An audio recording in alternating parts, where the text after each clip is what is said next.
Hello students, how are you?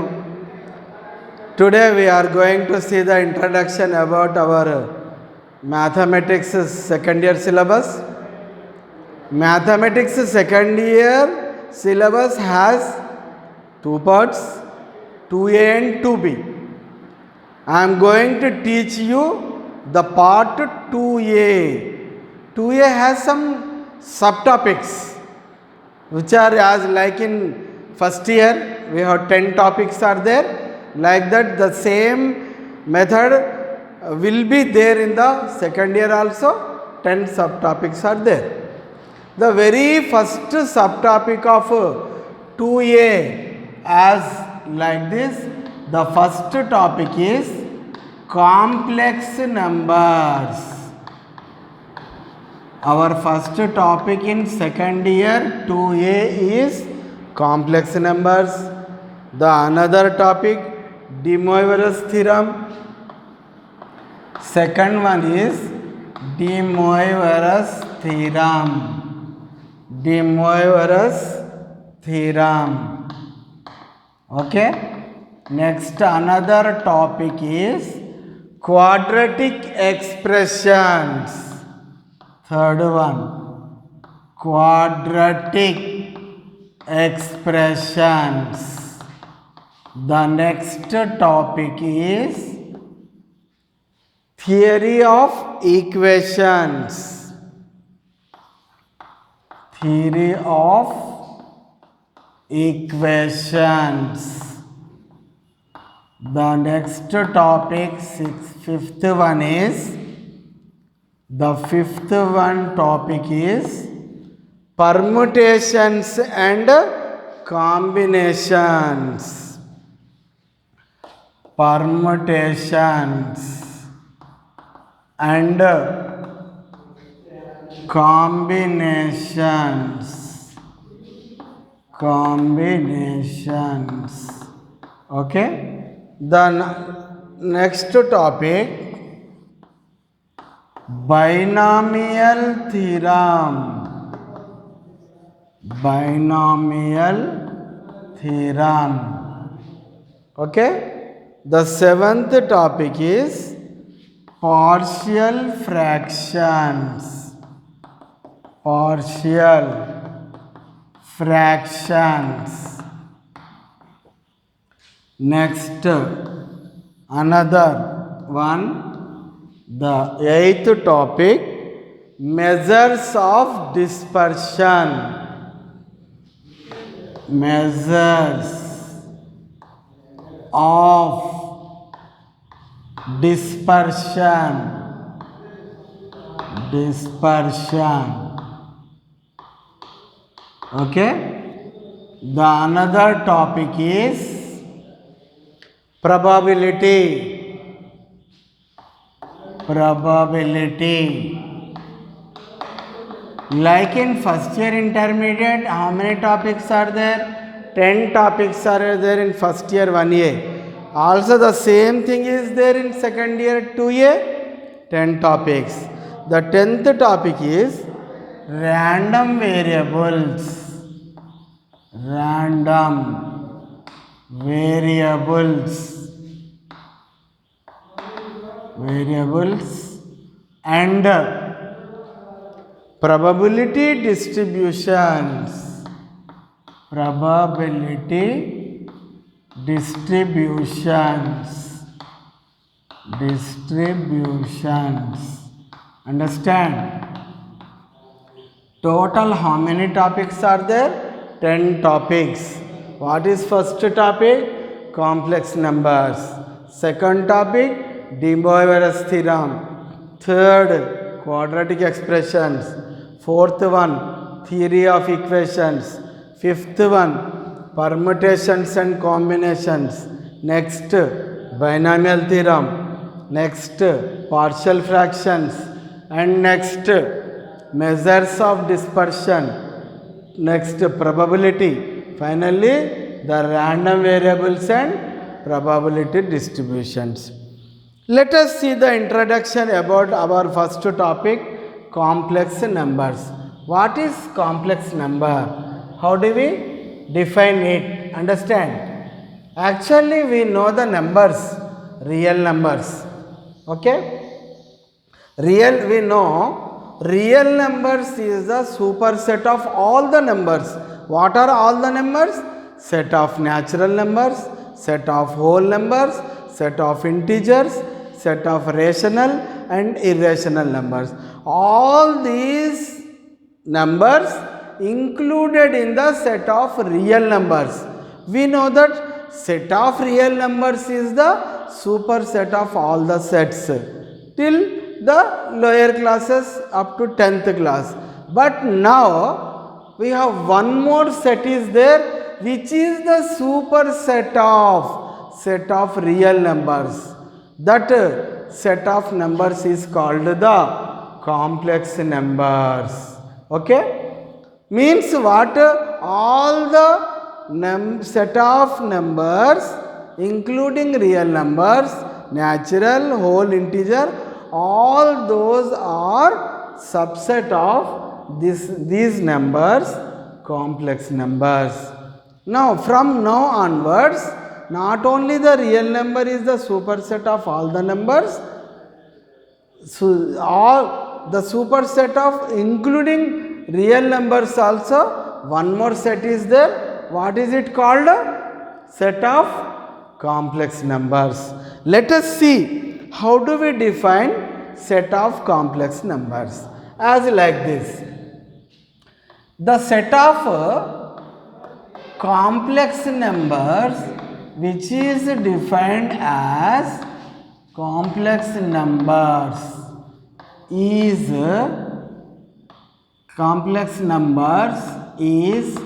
denoted by capital C, which is defined as like this. The numbers should be in the form x plus iy. X comma y belongs to set of real numbers. I is called the imaginary. The value of imaginary is root minus 1. That is called imaginary. Here, this is the set of complex numbers where x is called real part, y is called imaginary part. Y is called imaginary part.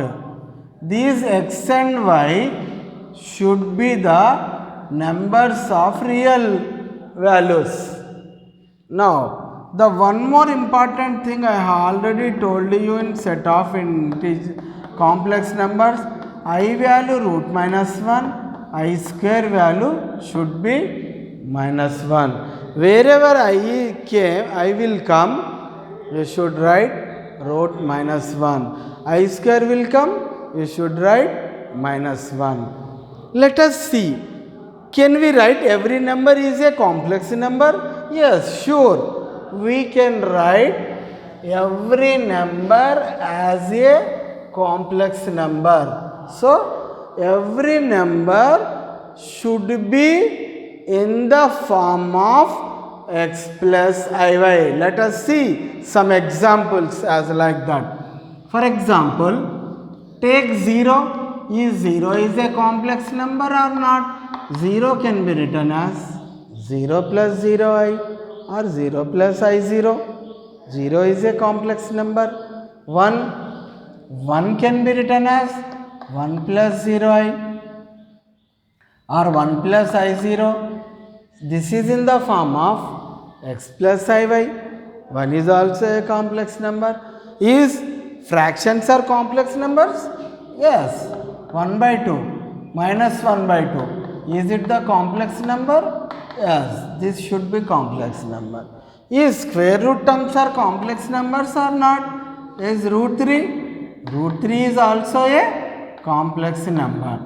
Every number should be written as in the form x plus iy. That's why we say that every number should be a complex number. means set of complex numbers is the superset of all the numbers, as like that. So one more thing, what are the properties, what are the conditions in complex number? Generally, listen one thing, generally we denote the complex number x plus iy in the x plus iy with the alphabet that is z. That is, we should use that letter z to denote the complex number x plus iy, z equal to x plus iy. Listen, one more another thing is there, conjugate of complex number z is denoted by as like this, z bar. What is z bar? Z bar is the conjugate of the complex number z. This is defined as, then z bar is defined as like this, x minus iy. How it will come x minus iy? Wherever I is there in the given complex number, replace it by minus I, its conjugate value will come. Very simply, again I am telling that one, wherever I is there, I imaginary is there in the given complex number, replace it by minus I. Then we can get the conjugate of the given complex number. Very important. Next, one more thing, modulus of complex number. Modulus. The modulus of complex number is denoted by as like this. Read as modulus z, mod z, magnitude z, length of z. All these things are there here as like this. The mod z can be written as, the defined as real part square plus imaginary part square, x square plus y square. This is modulus z. What about modulus z bar? Let us see. Modulus z bar also defined as like this, x square real part. What is imaginary part? Minus y square. So what will come here? X square plus y square. What did you observe here after getting the values modulus z and modulus z bar? As like this. We have observed one thing, modulus z value equal to modulus z bar. Understand? Modulus values are the same. One more important thing here, as like this, let us check what is the value of z bar. Okay? You know the value of z. How much is there z? Z equal to x plus iy. What is z bar? X minus iy. Okay? Now, this is in the form of a plus b into a minus b. What is the formula of a plus b into a minus b? A square minus b square. A square, x square, minus b square, iy square. Understand? Let us see what will come here result. Okay? As like this. This can be x square minus I square into y square. X square. I have already told you what is the value of I square in complex numbers. As like this. Minus 1 y square. What will come here? X square plus y square. What did you observe? We have observed one thing here. Mod z square value, mod z bar square value z bar value is the same. You know mod z, root x square plus y square, mod z square without square root. Okay? Mod z bar square same, z into z bar. All these values equal to how much?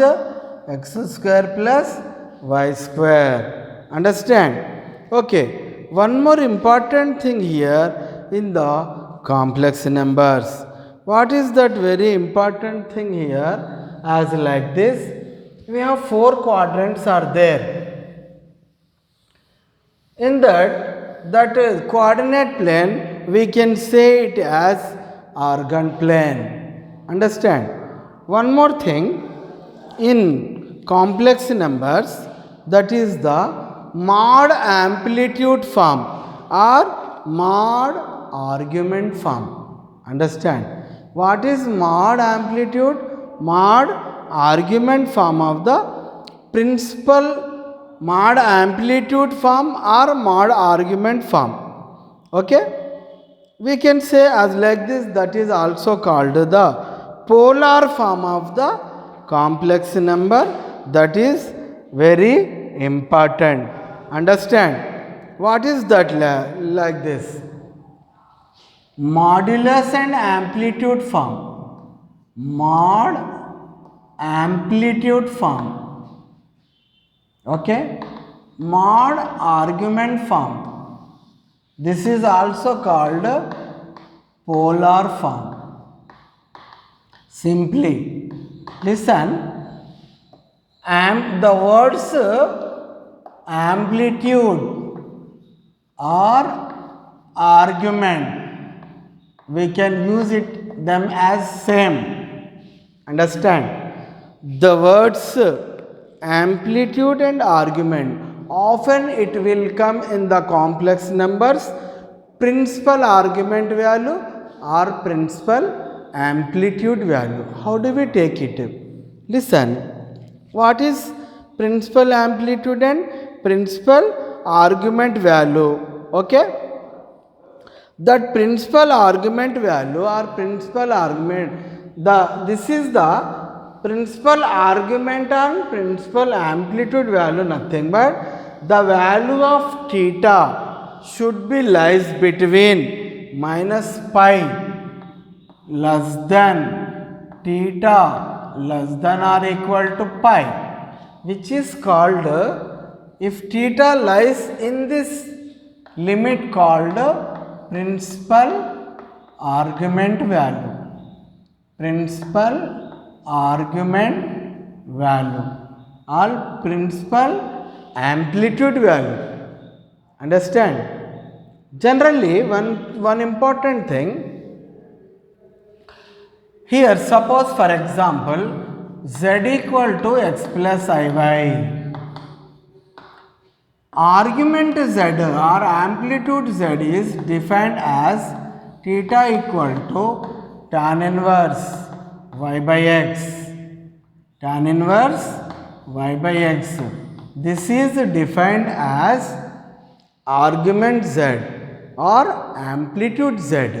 But I said before this, principal amplitude argument as like this defining, but I said principal argument value or principal amplitude value. Okay? To get the value of principal argument or principal amplitude, we must and should take that angle lies between the interval minus pi less than theta less than or equal to pi. That value of angle is called the principal argument or principal amplitude. Understand? Okay. Now let us see one more thing. To take this principal amplitude and argument in the quadrants, in the first quadrant take as it is theta, second quadrant pi minus theta, third quadrant minus pi plus theta, in fourth quadrant we can taking as minus theta. To take the principal argument value in the limit minus pi less than theta less than or equal to pi. If those values lies in the quadrants first, second, third and fourth, as like this we can take them. Understand? This is the way to take the principal argument value, principal amplitude. We should continue the remaining in the next class.